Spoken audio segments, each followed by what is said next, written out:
Lucy Westenra's diary. The 12th of September. How good they all are to me. I quite love that dear Dr. Van Helsing. I wonder why he was so anxious about these flowers. He positively frightened me. He was so fierce. And yet he must have been right, for I feel comfort from them already. Somehow, I do not dread being alone tonight, and I can go to sleep without fear. I shall not mind any flapping outside the window. Oh, the terrible struggle that I have had against sleep so often of late. The pain of the sleeplessness, or the pain of the fear of sleep, with such unknown horrors as it has for me. How blessed are some people, whose lives have no fears, no dreads, to whom sleep is a blessing that comes nightly, and brings nothing but sweet dreams. Well, here I am tonight, hoping for sleep, and lying like Ophelia in the play, with virgin crowns and maiden struments. I never liked garlic before, but tonight it is delightful. There is peace in its smell. I feel sleep coming already.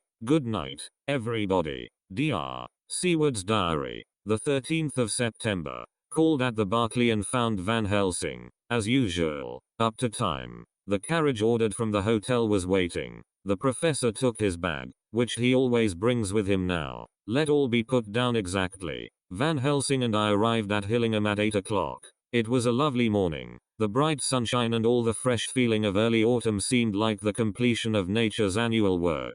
The leaves were turning to all kinds of beautiful colors, but had not yet begun to drop from the trees. When we entered we met Mrs. Westenra coming out of the morning room. She is always an early riser. She greeted us warmly and said, "You will be glad to know that Lucy is better. The dear child is still asleep." I looked into her room and saw her, but did not go in, lest I should disturb her. The professor smiled, and looked quite jubilant. He rubbed his hands together, and said, "Aha, I thought I had diagnosed the case. My treatment is working." To which she answered, "You must not take all the credit to yourself, Doctor. Lucy's state this morning is due in part to me." "How you do mean, Mom?" asked the professor. "Well, I was anxious about the dear child in the night, and went into her room. She was sleeping soundly, so soundly that even my coming did not wake her, but the room was awfully stuffy. There were a lot of those horrible, strong-smelling flowers about everywhere, and she had actually a bunch of them round her neck.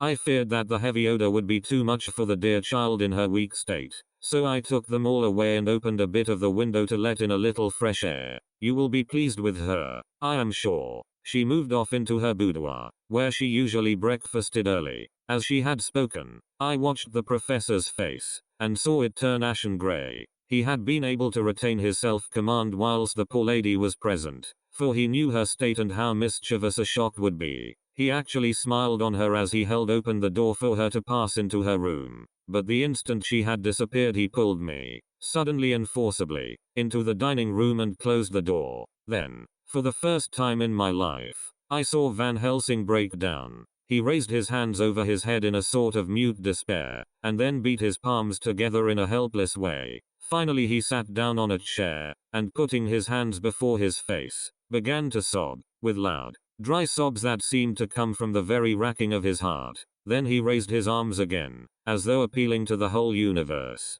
"God, God, God," he said. "What have we done? What has this poor thing done, that we are so sore beset? Is there fate amongst us still, sent down from the pagan world of old, that such things must be, and in such way? This poor mother, all unknowing, and all for the best as she think, does such thing as lose her daughter body and soul, and we must not tell her, we must not even warn her, or she die, and then both die. Oh, how we are beset. How are all the powers of the devils against us?" Suddenly he jumped to his feet. "Come," he said, "come, we must see and act. Devils or no devils, or all the devils at once, it matters not, we fight him all the same." He went to the hall door for his bag, and together we went up to Lucy's room. Once again I drew up the blind, whilst Van Helsing went towards the bed. This time he did not start as he looked on the poor face with the same awful, waxen pallor as before. He wore a look of stern sadness and infinite pity. "As I expected," he murmured, with that hissing inspiration of his which meant so much. Without a word he went and locked the door, and then began to set out on the little table the instruments for yet another operation of transfusion of blood. I had long ago recognized the necessity, and begun to take off my coat, but he stopped me with a warning hand. "No," he said, Today you must operate. I shall provide. You are weakened already. As he spoke he took off his coat and rolled up his shirt sleeve. Again the operation. Again the narcotic. Again some return of color to the ashy cheeks. And the regular breathing of healthy sleep. This time I watched whilst Van Helsing recruited himself and rested. Presently he took an opportunity of telling Mrs. Westenra that she must not remove anything from Lucy's room without consulting him, that the flowers were of medicinal value, and that the breathing of their odor was a part of the system of cure. Then he took over the care of the case himself, saying that he would watch this night and the next and would send me word when to come. After another hour Lucy waked from her sleep, fresh and bright and seemingly not much the worse for her terrible ordeal. What does it all mean? I am beginning to wonder if my long habit of life amongst the insane is beginning to tell upon my own brain. Lucy Westenra's diary. The 17th of September. 4 days and nights of peace. I am getting so strong again that I hardly know myself. It is as if I had passed through some long nightmare, and had just awakened to see the beautiful sunshine and feel the fresh air of the morning around me. I have a dim half remembrance of long, anxious times of waiting and fearing, darkness in which there was not even the pain of hope to make present distress more poignant, and then long spells of oblivion, and the rising back to life as a diver coming up through a great press of water. Since, however, Dr. Van Helsing has been with me, all this bad dreaming seems to have passed away. The noises that used to frighten me out of my wits, the flapping against the windows, the distant voices which seemed so close to me, the harsh sounds that came from I know not where and commanded me to do I know not what, have all ceased. I go to bed now without any fear of sleep. I do not even try to keep awake. I have grown quite fond of the garlic, and a boxful arrives for me every day from Haarlem. Tonight Dr. Van Helsing is going away, as he has to be for a day in Amsterdam. But I need not be watched. I am well enough to be left alone. Thank God for mother's sake, and dear Arthur's, and for all our friends who have been so kind. I shall not even feel the change. For last night Dr. Van Helsing slept in his chair a lot of the time. I found him asleep twice when I awoke, but I did not fear to go to sleep again, although the boughs or bats or something napped almost angrily against the window panes. The Pall Mall Gazette, the 18th of September. The Escaped Wolf. Perilous adventure of our interviewer. Interview with the keeper in the zoological gardens. After many inquiries and almost as many refusals, and perpetually using the words Pall Mall Gazette as a sort of talisman, I managed to find the keeper of the section of the zoological gardens in which the wolf department is included. Thomas Bilder lives in one of the cottages in the enclosure behind the elephant house, and was just sitting down to his tea when I found him. Thomas and his wife are hospitable folk, elderly, and without children, and if the specimen I enjoyed of their hospitality be of the average kind, their lives must be pretty comfortable. The keeper would not enter on what he called business until the supper was over, and we were all satisfied. Then when the table was cleared, and he had lit his pipe, he said, "Now, sir, you can go on and ask me what you want. You'll excuse me refers in to talk of professional subjects afore meals. I gives the wolves and the jackals and the hyenas in all our section their tea afore I begins to ask them questions." "How do you mean, ask them questions?" I queried, wishful to get him into a talkative humor. "Hittin' of them over the head with a pole is one way, scratchin' of their ears is another, when gents as is flush wants a bit of a show off to their gals. I don't so much mind the fust, the hittin' with a pole afore I chucks in their dinner, but I waits till they've had their sherry and coffee, so to speak, afore I tries on with the ear scratchin'. Mind you," he added philosophically, "there's a deal of the same nature in us as in them theer animals. Here's you a comin' and askin' of me questions about my business, and I that grumpy like that only for your bloomin' half-quid I'd a seen you blowed fust 'fore I'd answer. Not even when you asked me sarcastic like if I'd like you to ask the superintendent if you might ask me questions. Without offense did I tell ye to go to hell? You did. And when you said you'd report me for usin' of obscene language that was hittin' me over the head. But the half-quid made that all right. I weren't going to fight, so I waited for the food, and did with my owl as the wolves, and lions, and tigers does. But, law love yer art, now that the old ooman has stuck a chunk of her tea cake in me,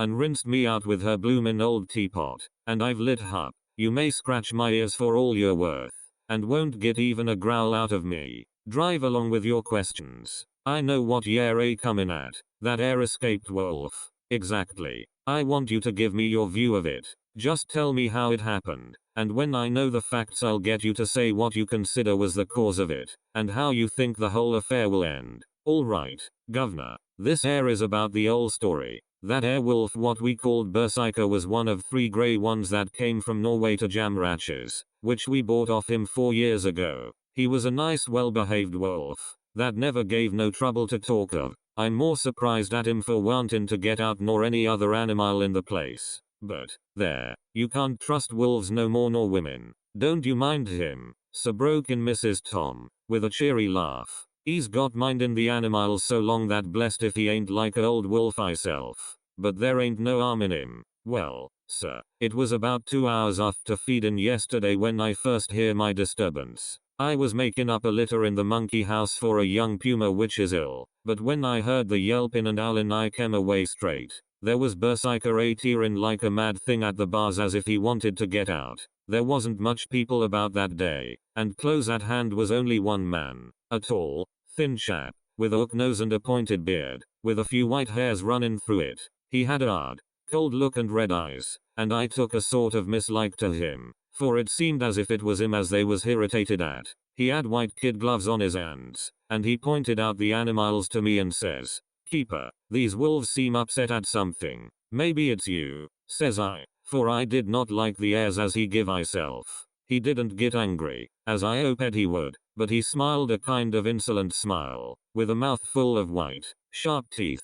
"Oh no, they wouldn't like me," he says. "Ah yes, they would," says I, imitating of him. "They always likes a bone or two to clean their teeth on about tea time, which you has a bag full." Well, it was a odd thing, but when the animals see us talking they lay down, and when I went over to Berserker he let me stroke his ear same as ever. That their man came over, and blessed but if he didn't put in his hand and stroke the old wolf's ears too. "Take care," says I. "Berserker is quick."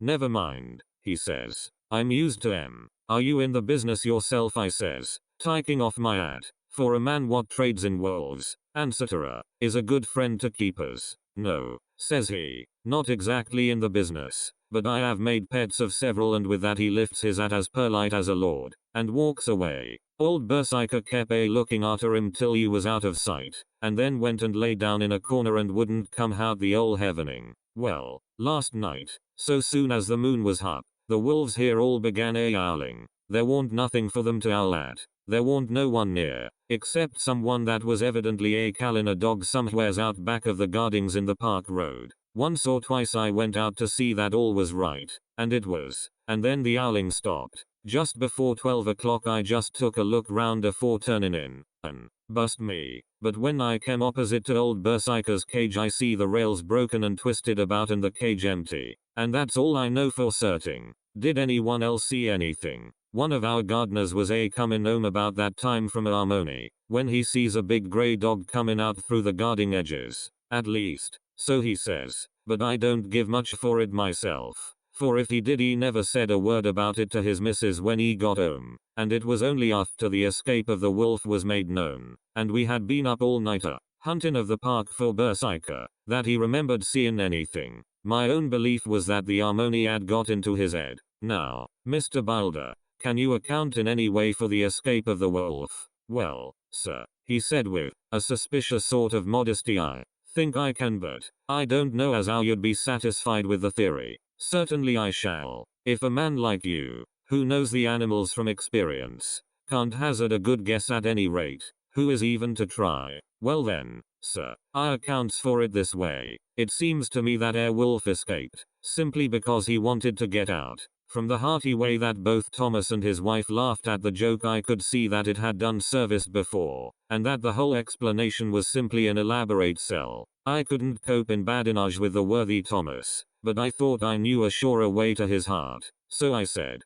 "Now, Mr. Balder, we'll consider that first half sovereign worked off, and this brother of his is waiting to be claimed when you've told me what you think will happen." "Right wha, sir," he said briskly. "Ye'll excuse me, I know, for a chaffin' of ye, but the old woman here winked at me, which was as much as telling me to go on." "Well, I never said the old lady. My opinion is this, that wolf is hiding of, somewheres, The gardener what didn't remember said he was a galloping northward faster than a horse could go, but I don't believe him. 4. Yes, sir. Wolves don't gallop no more nor dogs does. They not bein' built that way. Wolves is fine things in a storybook, and I dessay when they gets in packs and does be chivying something that's more afeard than they is they can make a devil of a noise and chop it up, whatever it is. But, Lord bless you, in real life a wolf is only a low creature, not half so clever or bold as a good dog, and not half a quarter so much fight in him. This one ain't been used to fightin' or even to providin' for hisself, and more like he's somewhere round the park a hidin' and a shiverin' of, and, if he thinks at all, wonderin' where he is to get his breakfast from. Or maybe he's got down some area and is in a coal cellar. My eye, won't some cook get a rum start when she sees his green eyes a shining at her out of the dark?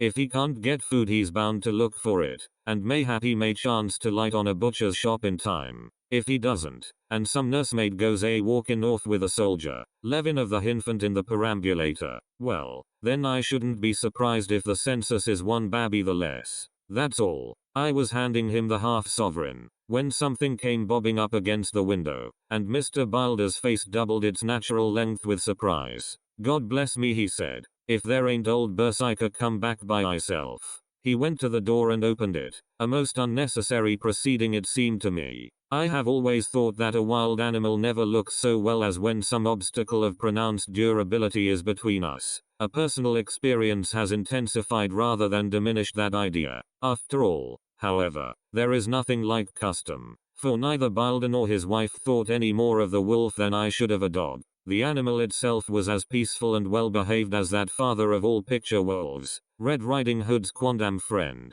whilst moving her confidence in masquerade. The whole scene was an unutterable mixture of comedy and pathos. The wicked wolf that for half a day had paralyzed London and set all the children in the town shivering in their shoes, was there in a sort of penitent mood, and was received and petted like a sort of vulpine prodigal son. Old Bilder examined him all over with most tender solicitude, and when he had finished with his penitence said, "There, I knew the poor old chap would get into some kind of trouble. Didn't I say it all along? Here's his head all cut and full of broken glass. He's been getting over some bloomin' wall or other. It's a shame that people are allowed to top their walls with broken bottles. This here's what comes of it.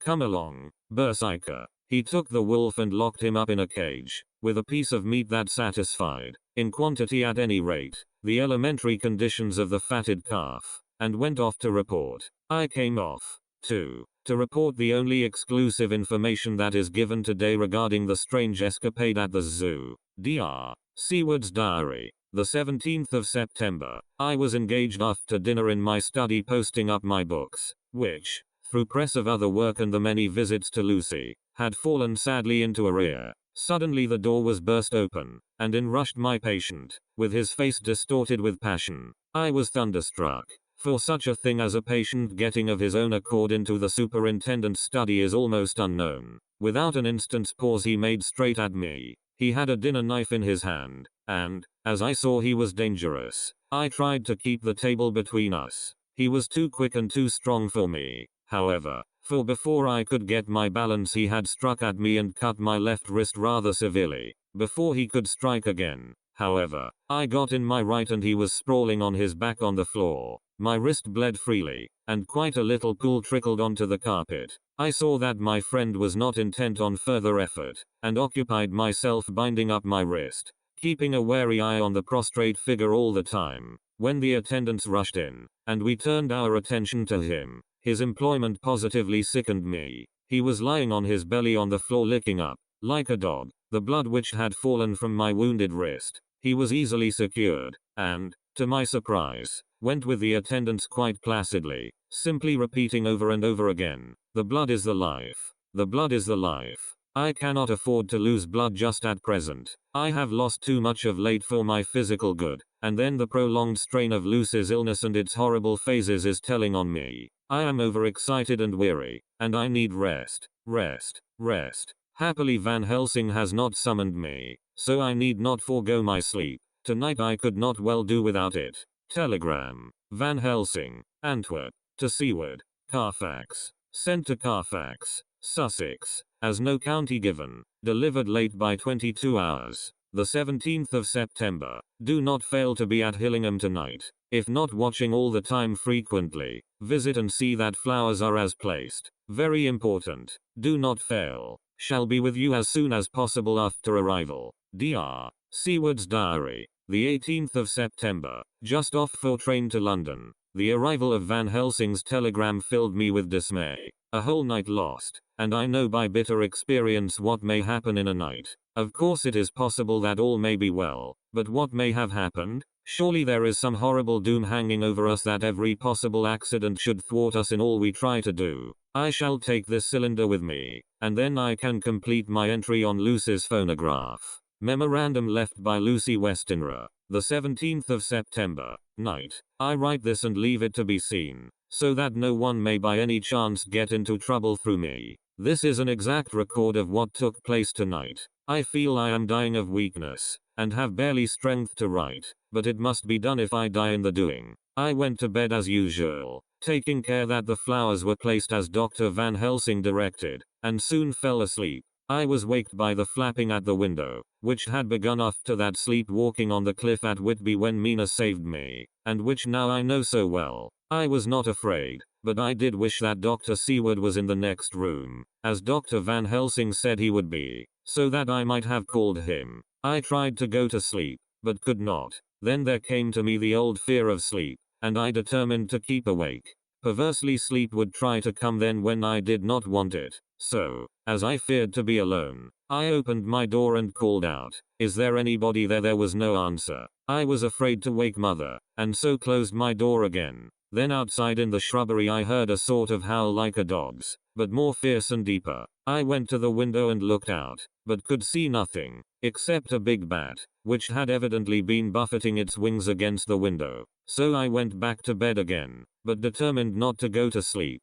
Presently the door opened, and mother looked in, seeing by my moving that I was not asleep, came in, and sat by me. She said to me even more sweetly and softly than her wont, "I was uneasy about you, darling, and came in to see that you were all right. I feared she might catch cold sitting there, and asked her to come in and sleep with me. So she came into bed, and lay down beside me. She did not take off her dressing gown, for she said she would only stay a while and then go back to her own bed. As she lay there in my arms, and I in hers, the flapping and buffeting came to the window again. She was startled and a little frightened, and cried out, 'What is that?' I tried to pacify her, and at last succeeded, and she lay quiet, but I could hear her poor dear heart still beating terribly. After a while there was the low howl again out in the shrubbery, and shortly after there was a crash at the window, and a lot of broken glass was hurled on the floor. The window blind blew back with the wind that rushed in, and in the aperture of the broken panes there was the head of a great,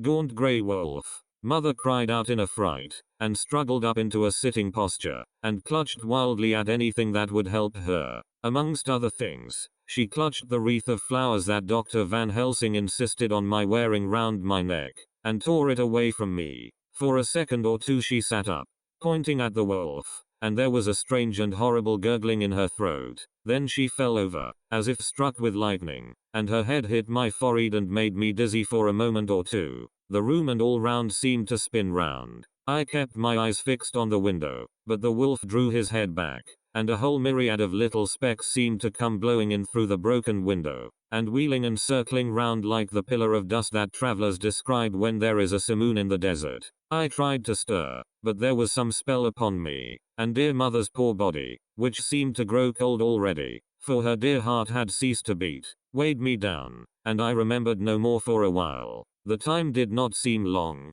but very, very awful, till I recovered consciousness again. Somewhere near, a passing bell was tolling, the dogs all round the neighborhood were howling, and in our shrubbery, seemingly just outside, a nightingale was singing. I was dazed and stupid with pain and terror and weakness, but the sound of the nightingale seemed like the voice of my dead mother come back to comfort me. The sound seemed to have awakened the maids, too, for I could hear their bare feet pattering outside my door. I called to them, and they came in, and when they saw what had happened, and what it was that lay over me on the bed, they screamed out. The wind rushed in through the broken window, and the door slammed to. They lifted off the body of my dear mother, and laid her, covered up with a sheet, on the bed after I had got up. They were all so frightened and nervous that I directed them to go to the dining room and have each a glass of wine. The door flew open for an instant and closed again. The maid shrieked, and then went in a body to the dining room, and I laid what flowers I had on my dear mother's breast. When they were there I remembered what Dr. Van Helsing had told me, but I didn't like to remove them, and, besides, I would have some of the servants to sit up with me now. I was surprised that the maids did not come back. I called them, but got no answer, so I went to the dining room to look for them. My heart sank when I saw what had happened. They all four lay helpless on the floor, breathing heavily. The decanter of sherry was on the table half full, but there was a queer, acrid smell about. I was suspicious, and examined the decanter. It smelt of laudanum, and looking on the sideboard, I found that the bottle which mother's doctor uses for her, was empty. What am I to do? What am I to do? I am back in the room with mother. I cannot leave her, and I am alone, save for the sleeping servants, whom someone has drugged, alone with the dead. I dare not go out, for I can hear the low howl of the wolf through the broken window. The air seems full of specks, floating and circling in the draft from the window, and the lights burn blue and dim. What am I to do? God shield me from harm this night. I shall hide this paper in my breast, where they shall find it when they come to lay me out. My dear mother gone. It is time that I go too. Goodbye, dear Arthur. If I should not survive this night, God keep you, dear, and God help me.